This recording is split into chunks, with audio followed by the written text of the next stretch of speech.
Bom dia, meus irmãos. Mais uma vez, graças e paz. Por aqui a gente vai dar continuidade ao estudo no livro do profeta Amós. Tá bom? Vocês podem abrir a Bíblia no livro de Amós. Já tivemos algumas aulas com o pastor Flauber. Até o versículo 8, a nossa intenção hoje é caminharmos um pouco mais até chegarmos no capítulo 2, versículo 3. Então peço aos irmãos que leiam junto comigo, capítulo 1 de Amós, a partir do versículo 9, adentraremos o capítulo 2, iremos até o versículo 3.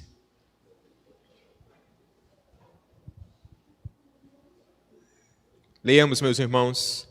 Assim diz o Senhor: por 3 transgressões de Tiro e por 4 não sustarei o castigo, porque entregaram todos os cativos a Edom e não se lembraram da aliança de irmãos.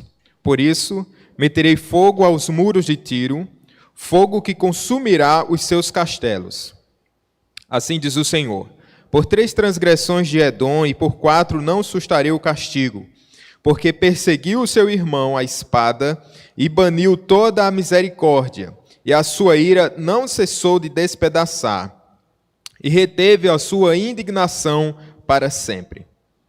Por isso meterei fogo a Temã, fogo que consumirá os castelos de Bosra. Assim diz o Senhor: por 3 transgressões dos filhos de Amon, e por 4 não sustarei o castigo, porque rasgaram o ventre às grávidas de Gileade, para dilatarem os seus próprios limites. Por isso, meterei fogo aos muros de Rabá, fogo que consumirá os seus castelos com alarido no dia da batalha, com turbilhão no dia da tempestade. O seu rei irá para o cativeiro, ele e os seus príncipes juntamente, diz o Senhor. Assim diz o Senhor: por 3 transgressões de Moabe, e por 4 não sustarei o castigo, porque queimou os ossos do rei de Edom, até os reduzir a cal. Por isso meterei fogo a Moabe, fogo que consumirá os castelos de Queriote. Moabe morrerá entre grande estrondo, alarido e som de trombeta. Eliminarei o juiz do meio dele, e a todos os seus príncipes com ele matarei, diz o Senhor. Oremos, meus irmãos. Eis aqui a tua palavra, Senhor, teu povo, limitado como somos, carentes, ó Pai, a Deus do Evangelho. Pedimos a tua direção, Pai, nessa manhã. Te louvamos por estarmos aqui e nossa oração, com muita humildade, é para que o Senhor nos ajude e nos oriente. E consoante as exortações, Senhor, as admoestações e tudo o que esse texto nos trará, Senhor, a mente, que o Senhor nos leve a uma vida de fé, de arrependimento, Senhor Deus. Nossa oração, expectativa é essa em Cristo Jesus. Amém. Amém. Meus irmãos, eis aqui um livro profético, dos profetas que a gente costuma dizer profetas menores, talvez daqueles que a gente passe rapidamente. Mas se a gente pudesse colocá-lo na balança, esse livro, esse pequeno livro de Amós, ele iria pesar bastante. Porque ele contém uma sentença pesada, não somente para o povo de Deus, mas também para as nações. Amós, ele é um profeta que não fazia parte da escola de profetas. Na verdade, ele era um boiadeiro, colhedor de figueiras. Lá no capítulo 7, versículo 14, ele vai nos dizer isso, da cidade de Tecoa, é uma cidade de Judá. Nesse período da história, o povo de Israel estava dividido entre Reino Norte e Reino do Sul, de modo que Amós, ele morava no Reino do Sul, mas ele é chamado por Deus para sair do seu reino e para profetizar em Israel. E por sinal, ainda que o povo de Deus, tanto o reino do norte de Judá, com suas 2 tribos, quanto o reino, com suas 10 tribos, quanto o reino do sul, com suas 2 tribos, elas estão sincronizadas quanto à vida de pecado. A gente percebe que o reino do norte ele é o primeiro a ruir sob as mãos da Síria, e Judá, o seu irmão, olha para a vida pregressa e para a idolatria do norte, mas não aprende com isso e acaba incorrendo no mesmo caminho e, consequentemente, acaba sofrendo, não é? Motivo esse que os leva ali à Babilônia. Eles também sofrem por causa do pecado. Na verdade, todo mundo sofre por causa do pecado, não é mesmo? O salário do pecado é a morte. Todas as nações, elas estão unidas pelo pecado. A gente percebe nesse período de Copa do Mundo, desculpe tratar sobre isso, talvez você esteja lamentando ainda o que o Brasil estava com 7 jogadores no campo de ataque. Isso fica para outro momento, mas o fato é que, para além desse momento de fraternidade universal, na verdade, cada nação, uma pequena amostra, né? São poucas as seleções, mas é uma pequena amostra de que no mundo inteiro não há esse espírito de fraternidade, porque o mundo inteiro, as nações, elas são inimigas de Deus. E de maneira clara aqui, Amós, que era, sendo um boiadeiro e colhedor de figueiras, ele se mostra uma pessoa concatenada ao seu tempo, ele é intérprete de seu tempo, ciente da história do povo de Deus, ciente da aliança de Deus para com seu povo, entendedor da política internacional, alguém, como diria Charles Spurgeon, alguém que tinha uma Bíblia nas mãos e o jornal na outra mão, alguém que estava, um homem do seu tempo, que olhava para os dilemas e para as lutas e entendia o pecado do mundo. E é pela instrução e pelas profecias, através de Amós, a gente vai ter uma ideia de como as nações estavam distantes de Deus e dos seus pecados que são horrendos. Deus ele transmite essa mensagem profética contra Israel como o alvo principal.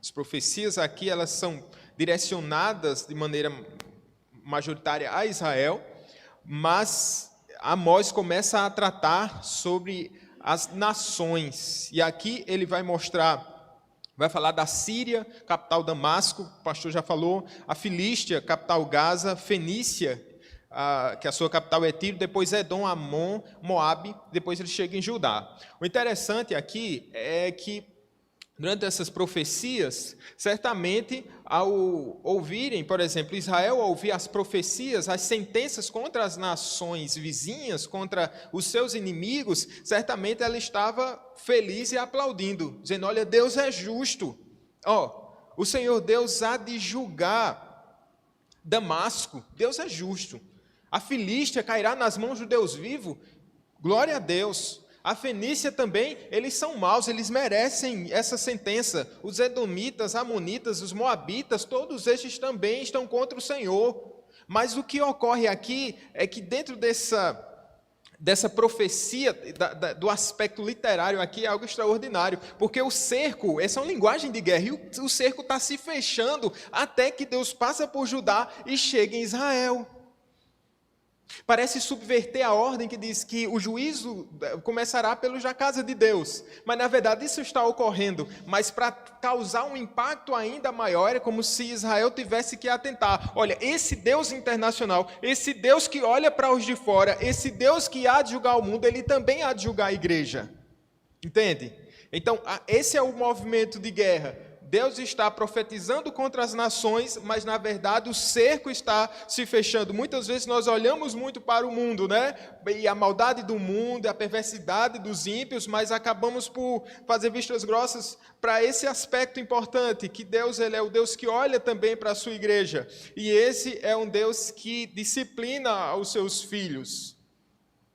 Era um tempo de prosperidade para Israel e para Judá. Era um tempo que, economicamente falando, estavam bem.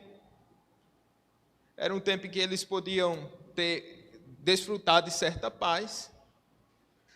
No entanto, era um tempo em que a idolatria estava tomando o coração e a injustiça social. Então, na verdade, era um tempo horrendo, um tempo de crise, mas que essa realidade era maquiada por causa de aspectos secundários. Às vezes na nossa vida é assim, né? Talvez economicamente você esteja bem, talvez em outros aspectos da família esteja bem, mas e a vida espiritual? E essas coisas vão roubando a nossa atenção, minando a nossa atenção e deixamos de olhar para aquilo que é crucial. Porque ainda que economicamente não estejamos bem, ainda que estejamos passando por dificuldades, ainda que estejamos passando por problemas políticos de qualquer ordem, mas se estivermos com o Senhor, se estivermos com Deus, esse é o mais importante. A vida começa por aí, pela nossa vida espiritual. Vamos continuar aqui, vemos esse oráculo. Eu queria mostrar para vocês que a estrutura literária das profecias, elas seguem o mesmo enredo aqui, né? Isso é um formato poético, a gente perde essa poesia, né?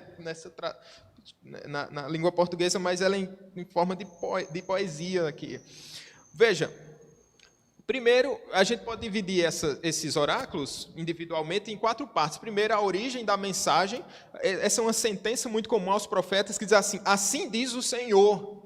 Hoje em dia tem muita gente dizendo, muitos estão dizendo assim diz o Senhor e acaba dizendo coisas que não tem nada a ver. Mas a palavra de Deus, a palavra profética aqui, né? Ela é assinada por Deus, é a origem da mensagem, assim diz o Senhor. Depois a gente vai seguir com uma acusação, depois o castigo de Deus e uma fórmula conclusiva divina, como se fosse a assinatura, uma carta enviada e embaixo Deus está assinando. Então, de maneira geral, a gente segue essa estrutura aqui. A gente vai considerar esses elementos adiantando aquilo que já ficou claro, quanto à origem divina da mensagem. Já falei para vocês, né? Assim diz o Senhor. De modo que Amós é somente o carteiro, ele está entregando uma mensagem que não é dele. E eu esqueci de falar, mas veja a situação de Amós. Porque ele lá boiadeiro, cuidando da vidinha dele e tal, e de repente Deus o chama, ele não era nem da escola de profetas para ir para Israel, para levar uma mensagem duríssima contra Israel. E sem titubear, Amós ele leva essa mensagem, certamente sofreu por causa disso, mas foi fiel ao Senhor, né? Se Deus nos dá uma mensagem, se Deus nos dá o Evangelho, as más notícias do Evangelho, muitas vezes a gente fica meio que assim, né? Todo cheio de cuidado para falar, e a gente precisa ter coragem, né? Para que com amor, né? Com graça, a gente transmita a verdade, a mensagem da maneira que ela deve ser transmitida, irmãos. Isso é um desafio para mim, isso é um desafio talvez para você, né? No lidar com os nossos amigos, no lidar com os nossos irmãos, com os nossos parentes, né? De você transmitir a verdade é a verdade que liberta, não é? A mensagem do Evangelho. E Amós está aqui, levando uma mensagem duríssima para os seus conterrâneos, né? E contemporâneos. Vamos lá, a gente segue essa estrutura, vocês devem perceber isso. Todos os oráculos, indubitavelmente, são sentenças vindas do próprio Deus. Não foi uma preferência de Amós, ou uma deferência, tipo, como Jonas, né? Estava todo, não quero ir para Nínive. Ou talvez agora, quando a gente está nesse afunilamento da Copa do Mundo, você vai escolher alguém para torcer e alguém para odiar, né? Dizendo, esse aqui não pode ganhar. Vai ser esse que você está pensando que não vai ganhar, viu? Mas vamos lá. A sentença, vamos começar aqui voltando a essa sentença que a gente já está seguindo aqui, né? Passamos já pela Síria, pela Filistia, e agora a gente chega na Fenícia. Veja só a sentença contra a Cilícia, aqui a capital Tírio, Fenícia. A sentença em forma de poesia, ele vai dizer assim: por 3 transgressões de Tiro, essa é a mesma estrutura que a gente vai perceber em todos os outros oráculos. Vai começar por 3 transgressões de Tiro, e por 4 não sustarei o castigo. Isso aqui vai ser repetido no versículo 6, no versículo 3, no versículo 11, no versículo 13, no versículo 2, no versículo também 4 do capítulo 2, no versículo 6 do capítulo 2 também. Isso nos mostra que Deus conhece exatamente os pecados das nações. E ainda que o Senhor Deus seja longânimo, o cálice da ira de Deus há de transbordar. porque essas nações elas não se arrependem dos seus caminhos maus. Então, é como se Deus tivesse plena consciência dos pecados das nações.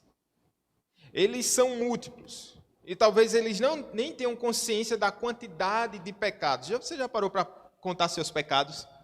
Meu amigo, a gente ia perder as contas, não é? Mas Deus sabe. Todos os nossos pecados.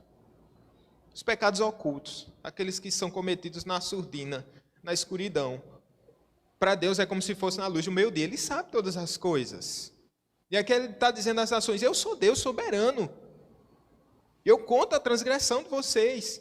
Estou ciente de tudo que está ocorrendo. Lembremos, irmãos, de quando o Senhor Deus visita, por exemplo, capítulo 5, na história de Noé, capítulo 6, quando o Senhor Deus ele vê a maldade, o cálice transborda, o Senhor Deus vem com justiça. Sodoma e Gomorra, o cálice transborda, o Senhor Deus vê. E quando ele manda os anjos lá para Abraão, né, para Abraão, ele está ciente disso. Ele visita as nações. Então aqui a gente percebe esse domínio que o Senhor Deus tem. Assim como ele vê a justiça, assim como ele contempla a justiça, ele também vê toda a injustiça. Tiro é uma das principais cidades fenícias, juntamente com Sidom. Essa cidade é acusada do mesmo ato de desumanidade dos filisteus. No capítulo 1, versículo 6, a gente já viu alguma coisa quanto a isso, porque quando a profecia vai contra Gaza, diz assim, porque levarem em cativeiro todo o povo para o entregarem a Edom.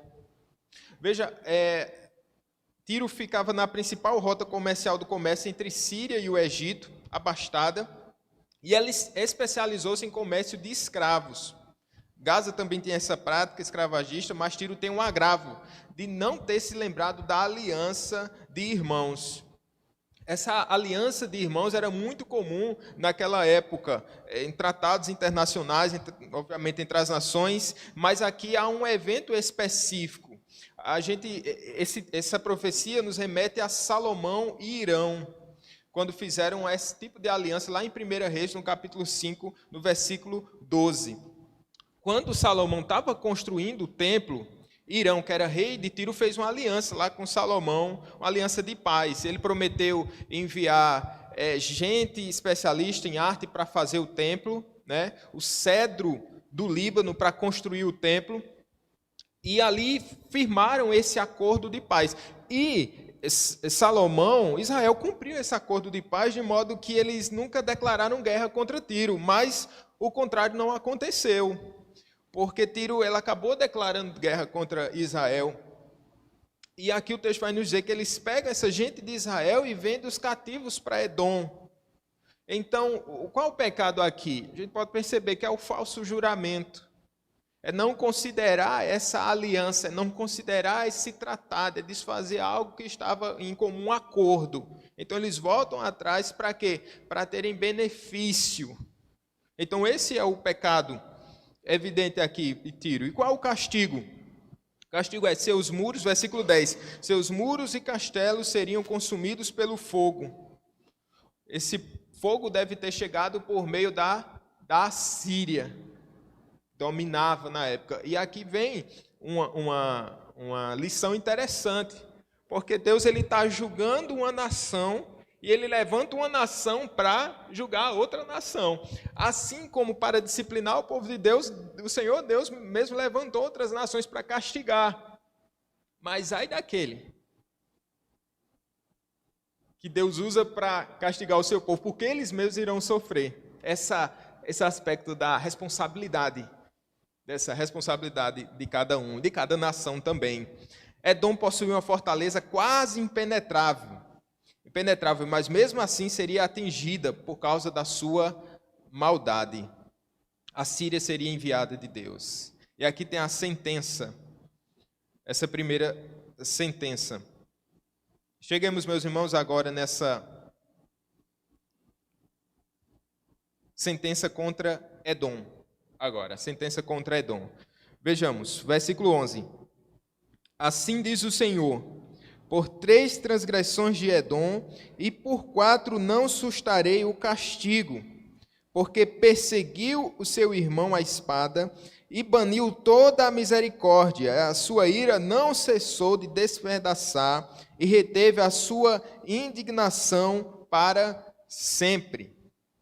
Na escola em que Tiro estudava, Edom era mestre graduado, especializado em toda matéria de maldade, pois eles ainda eram bem piores no trato para com o próximo.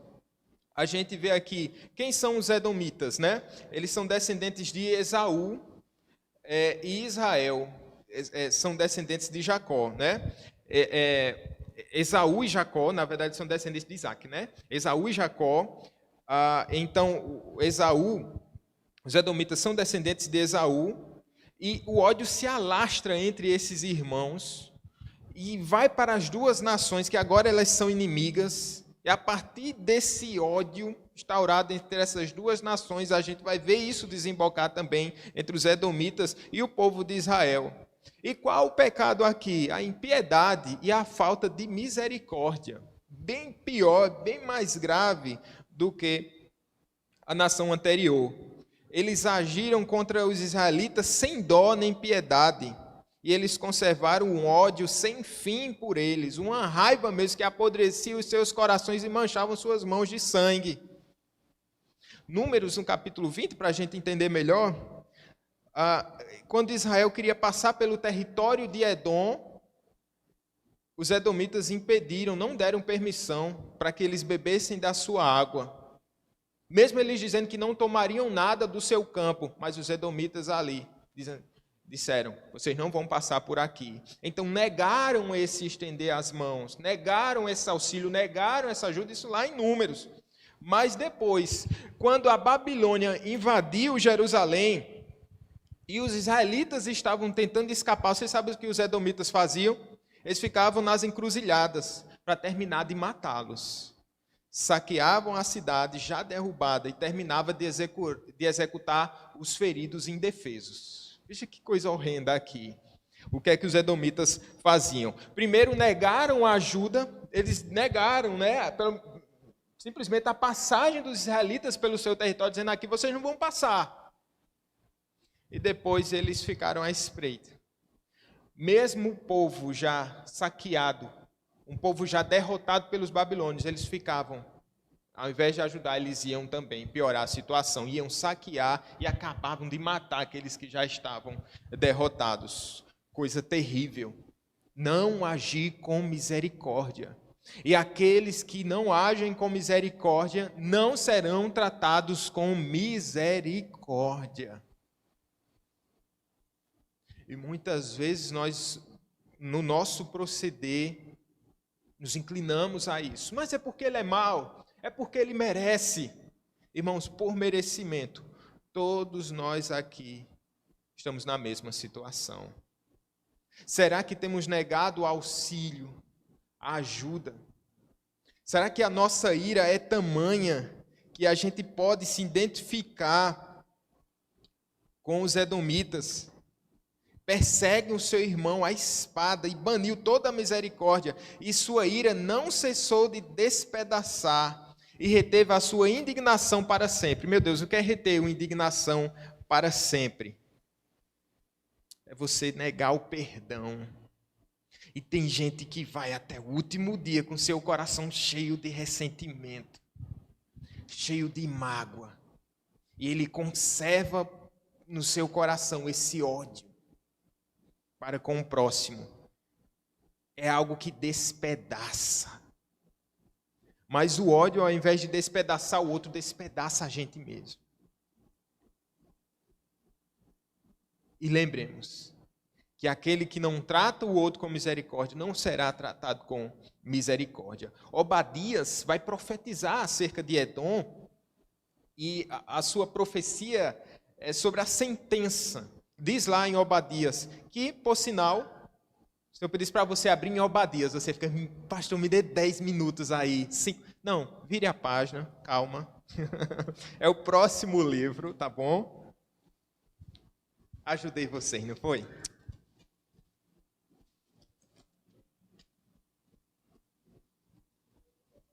Olha a sentença aí. Versículos do 1 ao 4. Visão de Obadias. Assim diz o Senhor Deus a respeito de Edom. Ouvimos uma notícia vinda do Senhor. Eu estou na Nova Almeida atualizada. Deixa eu ler de novo aqui. Visão de Obadias. Assim diz o Senhor Deus a respeito de Edom. Temos ouvido as novas do Senhor. E as nações foi enviado um mensageiro que disse: levantai-vos e levantemo-nos contra Edom para a guerra. Eis que te fiz pequeno entre as nações. Tu és muito desprezado. A soberba do teu coração te enganou. Ó tu que habitas nas fendas das rochas, na tua alta morada, e dizes no teu coração: quem me deitará por terra? Se te remontares como águia, e puseres o teu ninho entre as estrelas, de lá te derribarei, diz o Senhor. É só parte dessa sentença aqui do Senhor contra Edom. Veja, ela é soberba e ela foi abatida. E o Senhor Deus viu a maldade deles. E diz assim: olha, ainda que vocês cheguem, ainda que você suba como águia e faça o seu ninho entre as estrelas, de lá eu derrubarei, diz o Senhor. Ou seja, mostrando que é inescapável o juízo de Deus. E eu penso que há tantas nações orgulhosas, não é? Tantas nações desenvolvidas. Eu não sei daqui dos irmãos se vocês já foram para... Alguns certamente já foram para a Europa, foram para outros países da América do Norte, ou qualquer outra nação. Não sei se vocês passaram por isso. Eu estou falando como alguém já foi, né? Eu nunca fui, irmãos. Quem quiser pagar uma viagem, eu vou lá. Mas de talvez, ou saindo daqui do nosso estado, indo até para outros... Agora entrou na minha realidade, irmãos. E talvez ser olhado diferente. Você não é da elite. Ou sua nação não é tão desenvolvida quanto a minha. Né? Penso eu que de maneira velada há também isso, esse orgulho das nações. O orgulho dos príncipes. Que com uma canetada lá pode mudar muita coisa no mundo inteiro, politicamente falando, economicamente falando, e talvez a soberba, o orgulho os engrandeça. São pobres demais. Não sabe quem detém a caneta de ouro do universo está sentado sobre o alto e sublime trono. Ele que abate reis, ele que nomeia governantes. Mas há um orgulho, Deus está mostrando aqui, ó, vocês podem fazer ninho entre as estrelas. Eu vou lá. E eu vou abater vocês. E vocês vão cair. Esse é o Senhor. Essa é a sentença. A gente tem trazido algumas implicações quanto à adoração. Isso é importante a gente perceber. Que a nossa adoração, ela não diz somente respeito da nossa relação para com Deus, mas também com o nosso irmão. Estamos unidos ao nosso irmão por um pacto de sangue, uma nova aliança. Isso nos faz pensar na qualidade da nossa adoração e avaliarmos a nossa vida, como temos tratado o nosso irmão, como temos tratado o nosso próximo. Antes de chegarmos aqui, prestarmos adoração ao Deus vivo, é necessário que pensemos sobre isso. É necessário que avaliemos a nossa vida. É necessário que nos cheguemos à presença de Deus. E julguemos a nós mesmos, como temos tratado. Como tenho tratado o meu parente, minha família, como tenho tratado o meu vizinho. Aqui é tudo muito tranquilo, né? É um ambiente muito favorável para a adoração litúrgica. Mas e quanto à nossa vida, que é uma liturgia, um culto que não acaba? É importante essa observação aqui. Vamos agora para Amon, vamos seguindo, voltemos lá para Amós, passamos por Damasco, Gaza, Tiro, Edom, e agora nós chegamos a Amon, dos versículos 13 ao 15. Assim diz o Senhor: por 3 transgressões dos filhos de Amon, e por 4 não sustarei o castigo, porque rasgaram o ventre às grávidas de Gileade, para dilatarem os seus próprios limites. Por isso meterei fogo aos muros de Rabá, fogo que consumirá os seus castelos com alarido no dia da batalha, com turbilhão no dia da tempestade. O seu rei irá para o cativeiro, ele e os seus príncipes juntamente, diz o Senhor. Está vendo aqui o pecado, a sentença e a assinatura, né? Só para vocês lembrarem como é essa estrutura. Amonitas e Moabitas, que vai ser o oráculo seguinte, a nação, né?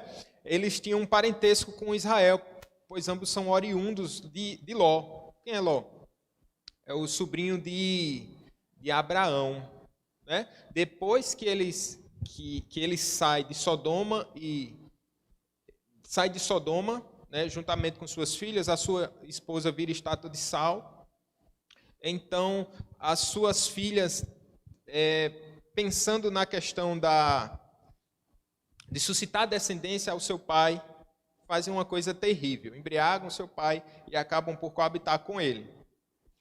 Fruto desse incesto vêm os amonitas e também os moabitas. Então começa assim a história. Já é terrível, né? Essas nações se tornaram nações pagãs, idólatras. Por exemplo, eles adoravam o deus Moloque. Esse deus Moloque era uma divindade adorada por Amon, e os seus adoradores levavam os seus filhos para serem sacrificados, né? Na própria imagem deles, desse ídolo, né? Talvez você já tenha visto que é lá um ventre sem nada e com brasas de fogo, né?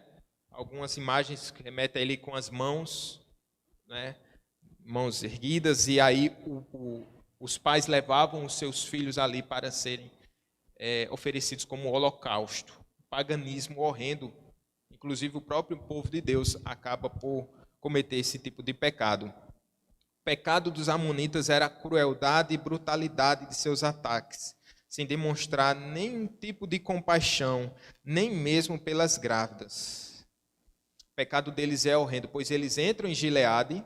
Se na primeira profecia, Damasco, né? Damasco, eles trilharam Gileade com trilhos de ferro, passavam por cima, debulhando. Agora, o que é que eles fazem? Eles rasgam os ventres das grávidas contra essa mesma cidade, cometendo um pecado contra as mulheres e contra as crianças que estão no seu ventre. Eles agem com truculência contra quem não precisa agir dessa forma. Esse é mais um ato de desumanidade. Que coisa horrível. Eles matavam as grávidas, cometendo um crime contra a mãe, cometendo um crime contra a criança que estava no seu ventre. E aqui a gente pode pensar de tantos pecados das nações, com injustiça social, que persegue mulheres, que matam crianças. Podemos pensar no aborto pelos motivos mais fúteis.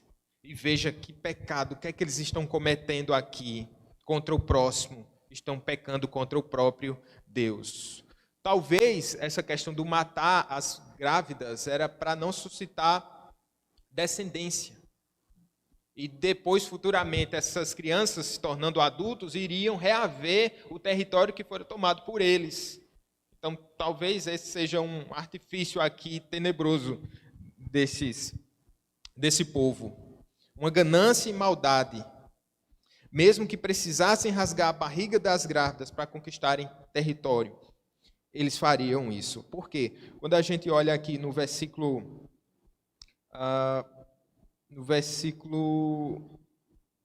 13, diz lá no finalzinho, para dilatarem os seus próprios limites. Me passou despercebido, mas eu queria tanto tentar pesquisar isso no original, se há alguma relação entre grávida e dilatar aqui. Eu fiquei pensando aqui, imaginando que talvez possa haver, dentro da poesia hebraica, essa relação trágica, né? Eles estão dilatando o seu território. Eles estão expandindo o seu território. Estão matando.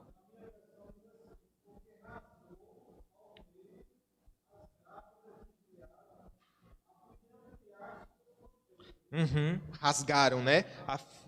Rasgaram, a fim de ampliarem suas fronteiras.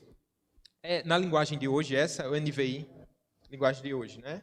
Então, a fim de ampliarem suas fronteiras. Ou seja, se é para ampliar território, não há questão ética, não há questão moral que impeça, não há tratado que me impossibilite, não há acordo que me refreie. Se é para conquistar, se é para pisar, eu estou disposto a fazer qualquer coisa. Será que as nações estão dispostas a fazerem qualquer coisa para aumentarem, elevarem as suas riquezas, o seu poderio? Será que eles estão dispostos a fazer qualquer coisa? E você? Você está disposto a fazer qualquer coisa? Lá no trabalho, você está disposto a fazer o quê para conseguir aquela promoção? Colocar um colega para trás? Suscitar alguma coisa que venha colocar em xeque a sua dignidade? O que é que você está disposto a fazer? O desejo pelo poder, ele corrompe. Não o poder em si, porque nem todos vão ter poder, mas só o desejo pelo poder, isso já corrompe o indivíduo, né? Isso faz parte do aspecto quando nós pensamos na adoração, da nossa vida. Nós estamos olhando para as nações, olhemos para nós agora. Olhemos para nós mesmos.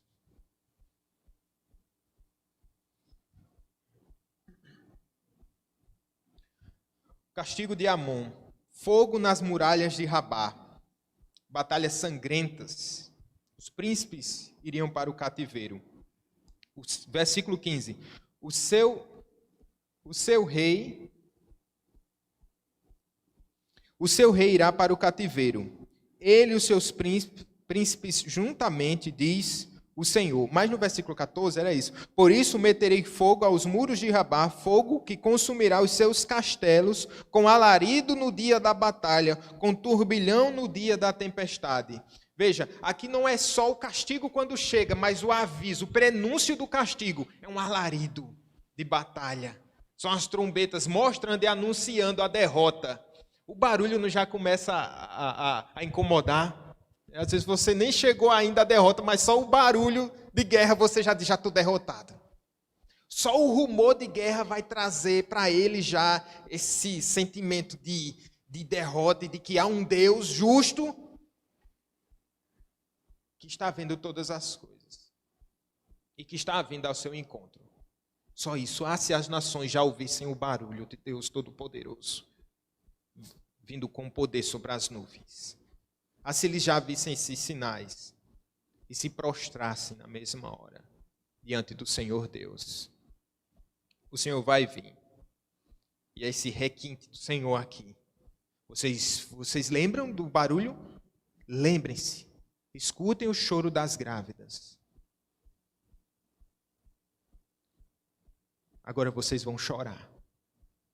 Vocês vão entender o que elas passaram naquele dia. Deus é justo, irmãos. Ele é um Deus santo, cheio de misericórdia. Mas Ele é um Deus que não fecha os olhos à maldade e à injustiça.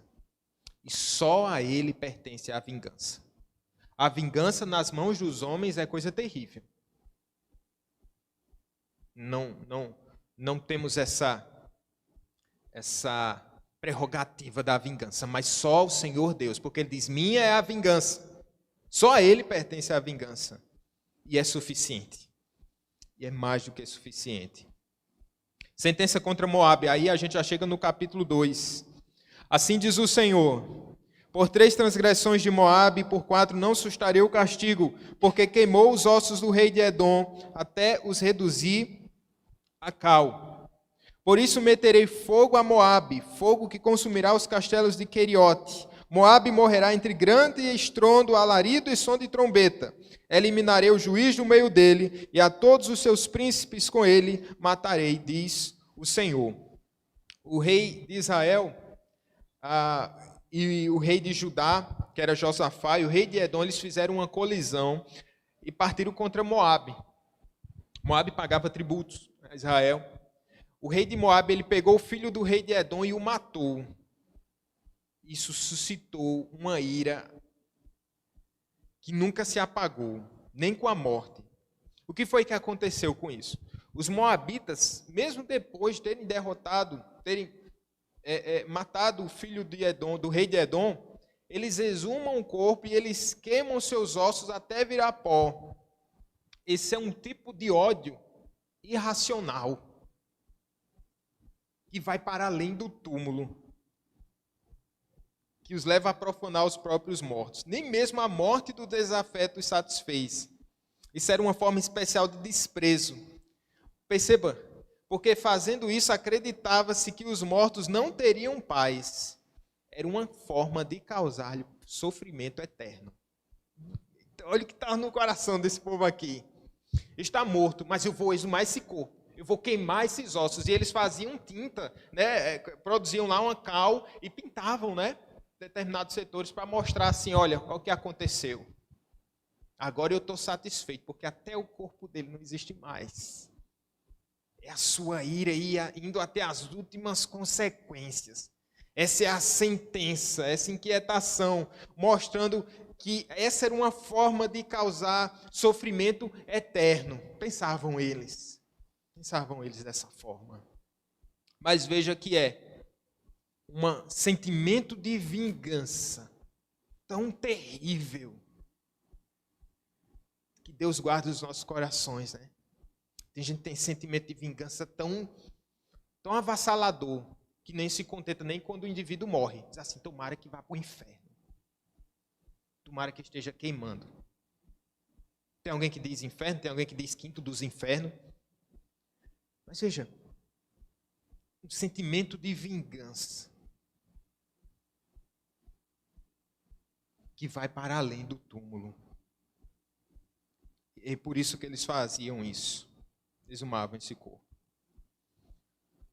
O interessante é aqui, irmãos, que quando a gente olha para os amonitas,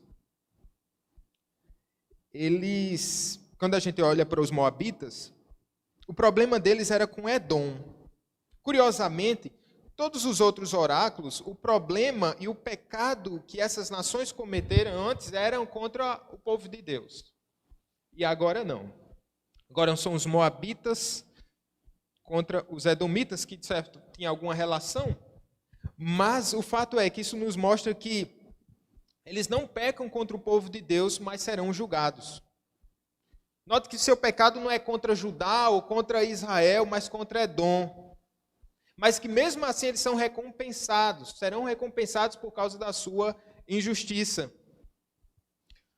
Isso é interessante a gente pensar. Deus, ele vingará tudo aquilo que as nações têm feito contra o povo de Deus? Sim, porque ele é justo.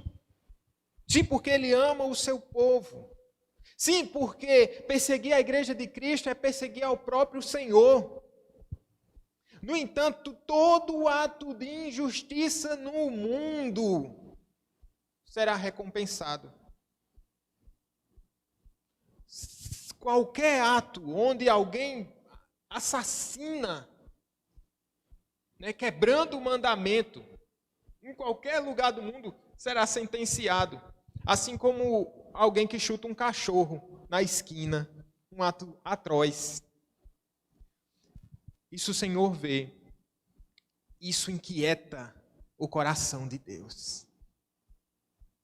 Se para qualquer ato de injustiça no mundo você fica inquieto, você fica revoltado com a injustiça do mundo, eu sou injusto e fico extremamente revoltado. E muitas vezes de maneira hipócrita, né? Que você fica condenando, mas às vezes até na nossa intimidade a gente faz coisa parecida. Mas imaginemos só um Deus que é santo e que é puro, ao ver a maldade. Não se inquieta o nosso Deus. Qual o castigo? Aqui diz: eliminarei, por isso meterei fogo a Moabe, fogo que consumirá os castelos de Queriote. Moabe morrerá entre grande estrondo, alarido e som de trombeta. Eu vou eliminar o juiz do meio dele, a todos os seus príncipes com ele. E os seus príncipes com ele matarei, diz o Senhor. É curioso que em cada sentença aqui, o Senhor Deus diz, meterei fogo. E diz, eu mesmo farei. Né? Eu mesmo farei. Remontando que eu já falei aqui sobre a vingança que pertence ao Senhor. Mas com fogo, né? Com fogo. E quando nós pensamos aqui, o apóstolo Pedro vai falar sobre isso, né? quando os céus serão abrasados, quando essa justiça do Senhor Deus vier sobre a humanidade. Assim será. Assim será para Moabitas. Assim será para os Amonitas, Edomitas, Tírios. Assim será para os filisteus. Assim será para os fenícios. Assim será para todas as nações que cometerem injustiça.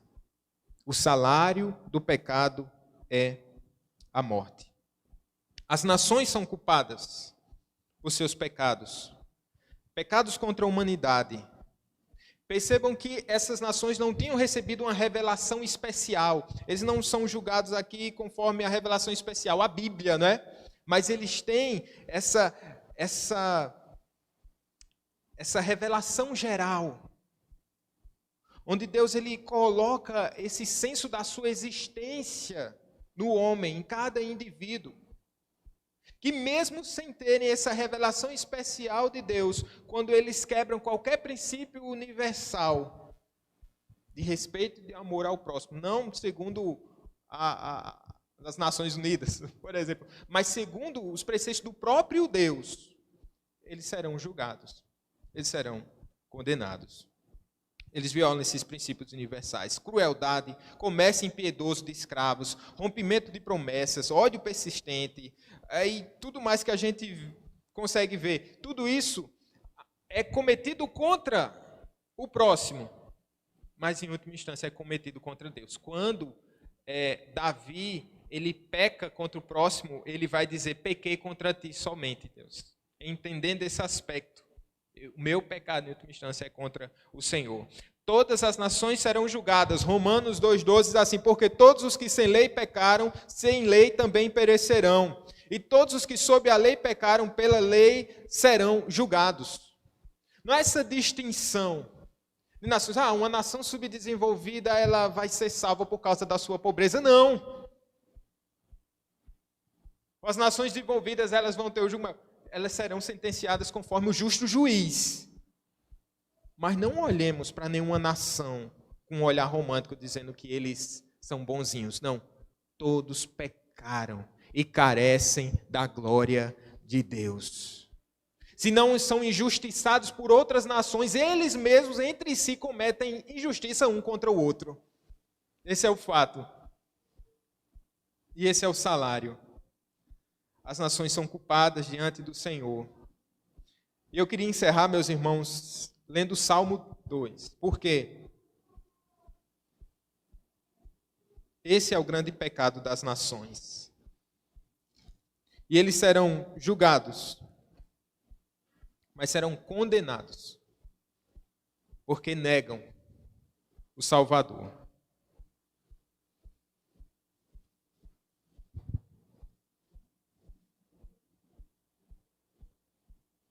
Diz assim, porque se enfurecem os gentios, e os povos imaginam coisas vãs.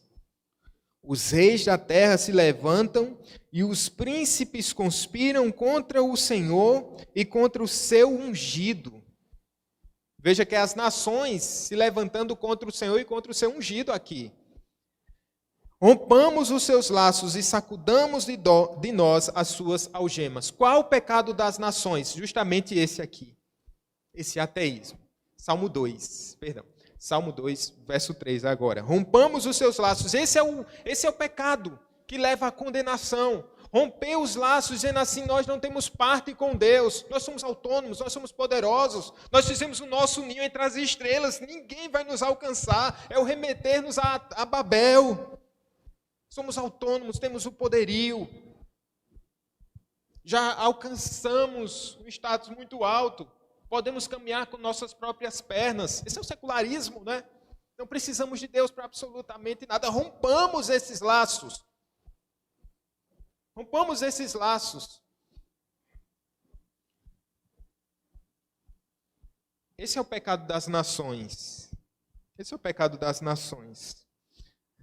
Nesses dias, Heitor estava perguntando, pai, por que a gente tem um umbigo? Eu fiquei pensando, será que Adão tinha um umbigo? Não.